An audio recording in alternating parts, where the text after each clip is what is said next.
দৌলতপুর বিএনপির উদ্যোগে আলোচনা সভা, দোয়া ও ইফতার মাহফিল। কুষ্টিয়ার দৌলতপুরের প্রাকপুর ইউনিয়ন বিএনপির উদ্যোগে আলোচনা সভা, দোয়া ও ইফতার মাহফিল অনুষ্ঠিত হয়েছে।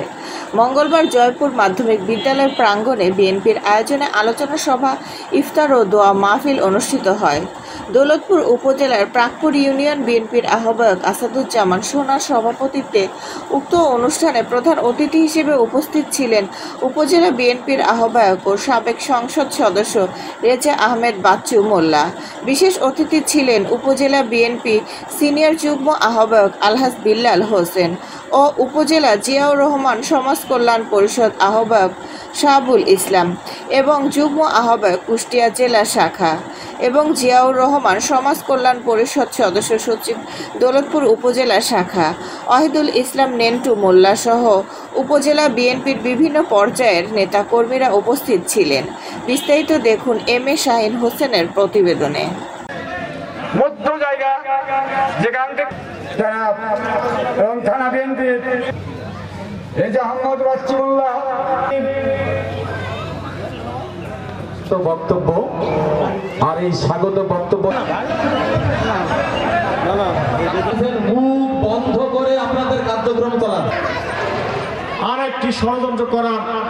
আপনারা হাজার হাজার কোটি টাকা পাচারের কথা শুনেছেন। মালিক এই সমস্ত এখন কর্মীদের উপর অত্যাচার নেমে আসলো। এই দেশ থেকে স্বৈরাচারী সরকারের পতন হয়েছে। আগামী দিনের ধানের শীষ নিয়ে আসবে আপনারা এবং বারবার সেই দেশকে লুট করেছে এবং যতদিন সে আছে আমরা তার পিছনে আছি। বিসমিল্লাহির রহমানির রহিম। তুমি কিয়ামত পর্যন্ত মাহে রমজানের নামাজ পড়ি তোমাদের সকলের গুনাহ খাতা মাফ করে দিন। মুসলমানদের আল্লাহ দলাতুল ফাদার আলতিনা কুররাত আয়ুনি ওয়াজআলনা।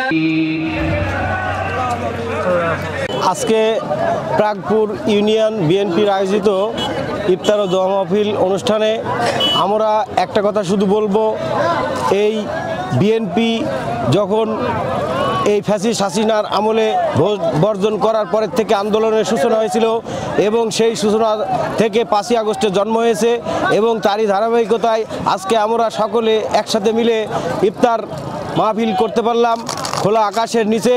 এবং এই ধারাবাহিকতায় আমরা দেশনেত্রী দেশমাতা বেগম খালেদা জিয়া আপসীর নেত্রী, তার রোগমুক্তি কামনা, সুস্থতা কামনা করি এবং তার দীর্ঘায়ু কামনা করি এবং আমাদের তারুণ্যের অহংকার তারেক রহমান ওনার সুস্থতা কামনা করি এবং উনি সুস্থভাবে আমাদের মাঝে ফিরে আসুক। আমরা সকলকে নিয়ে ওনার সাথে ওনাকে সঙ্গে নিয়ে আমরা একটা সুন্দর বিনির্মাণ একটা বাংলাদেশ গড়ার জন্য যে 30 দফা বাস্তবায়ন যে ওনার অঙ্গীকার আমরা সেটা বাস্তবায়ন করব সকলে ইনশাল্লাহ। কোন সন্ত্রাসকে দৌলতপুরের মাটিতে জায়গা হবে না। যদি আল্লাহ আমাকে সুযোগ দেয়, কোন সন্ত্রাসীর জায়গা দৌলতপুরের মাটিতে হবে না। দৌলতপুরের মানুষ নির্বাচনের পর শান্তিতে ঘুমাবে। কোন চুরি ডাকাতি সে আমার আত্মীয় হলেও সে যদি দলের নেতাও হয় তাকে থাকতে হয় কারাগারে, তাহলে দৌলতপুরের থেকে বাইরে থাকতে হবে। আমি যদি আমার বাঁকায় বললাম তো বাগানে চাল, তাই এখন কিছু বলতে পারছি না। আর প্রশাসন এখন কোনো কাজ করছে না।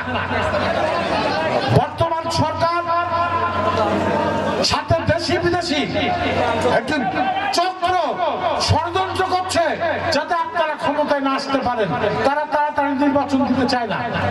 তাই আগামীতে আমাদের আবার আন্দোলন করতে হতে পারে এই সরকারের বিরুদ্ধে নির্বাচনের জন্য। এবং আপনারা ঐক্যবদ্ধ থাকবেন। ঐক্যবদ্ধ থেকে এই থানার আসন আমরা তারেক রহমানকে, খালেদা জিয়াকে উপহার দেবো এই আশাবাদ ব্যক্ত করে আমি আমার বক্তব্য শেষ করছি।